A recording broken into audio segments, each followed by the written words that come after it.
άμεων ασωμάτων, οικεσίες του τιμίου ενδόξου Καθηγητροδαών και βαπτιστού Ιωάννου, των Αγίων ενδόξων και πανευθύμων Αποστόλων, των Αγίων ενδόξων και καλλινίκων μαρτύων, των Οσίων και Θεοφόρων Πατέρων ημών, του Αγίου ενδόξου Νεομάρτυρος Γεωργίου του Ενιωαννίνης, των Αγίων και δικαίων Θεοπατώρων Ιωακιπτιάνης και πάντων των Αγίων, ελεήσε και σώσε ημάς, ως αγαθός και φιλάνθρωπος και ελεήμων Θεός.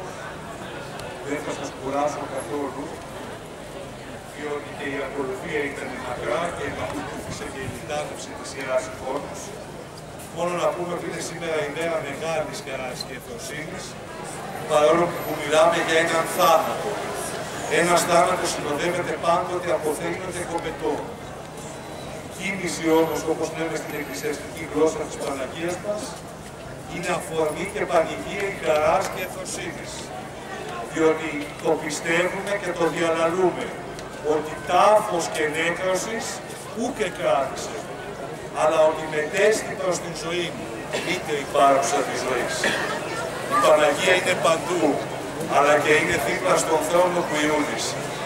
Και κάθε ώρα και κάθε στιγμή δεν κάνει τίποτε άλλο παρά να παρακαλεί και να οικετεύει και να πρεσβεύει για όλους εμάς.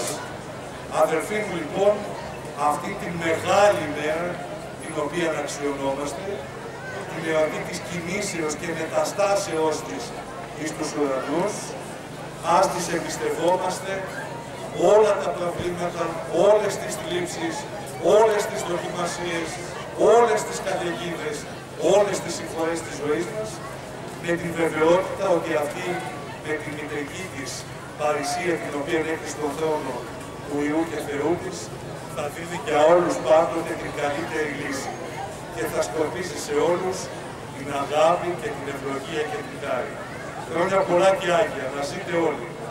Αύριο το πρωί η πανήγυρη θα ολοκληρωθεί και θα κορυφωθεί με το μυστήριο της Θείας Ευχαριστίας, το οποίο πρέπει να είμαστε παρόντες όλοι.